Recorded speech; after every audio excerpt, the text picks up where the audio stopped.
Is there still a role for physical media in this exercise? Is there what is the strategy to break the backup from your network, if you will, so that when ransomware hits, it's not encrypting the backup along with it?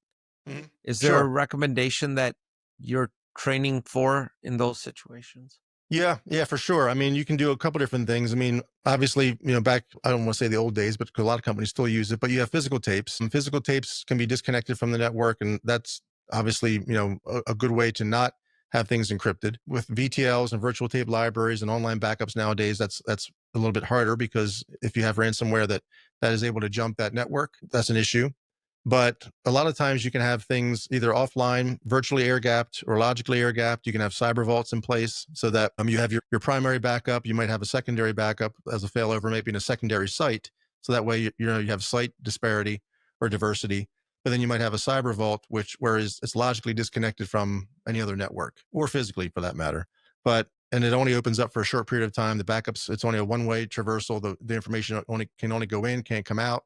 And then depending upon how sophisticated that is, you might have some things inside that cyber vault that can do deep level offline scans to make sure that there's no corruption or ransomware or things along those lines. So there's that. You can also back up to the cloud, which can be disconnected. You can do offsite backups like Iron Mountain and places like that can do it as well. The problem sometimes is the bad actors are becoming more and more sophisticated, so they'll let things sit and lie and wait for days, weeks, months, or more. So you're backing up potentially infected files for months before you even realize it.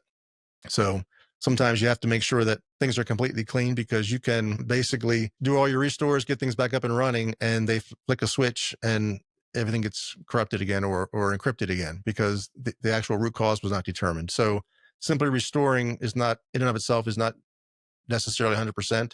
You have to make sure all the gaps are remediated, all the doors are locked basically, and then you actually have a clean environment to back up into, or restore into, I should say. Yes, you have to trust the baseline, and that is your gamble, I guess.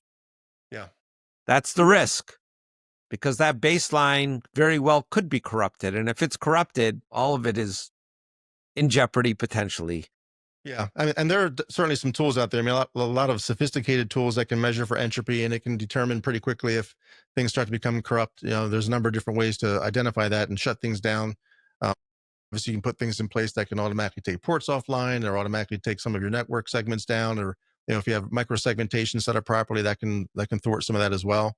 But then on the other side of the coin, that can also become an attack surface. They can just basically DDoS a specific segment and then make you shut down ports and take your business offline without actually corrupting anything. So there's really it's a dual-edged sword. There's no kind of one size fits all. It's really a matter of what fits the business and what the risk tolerance is.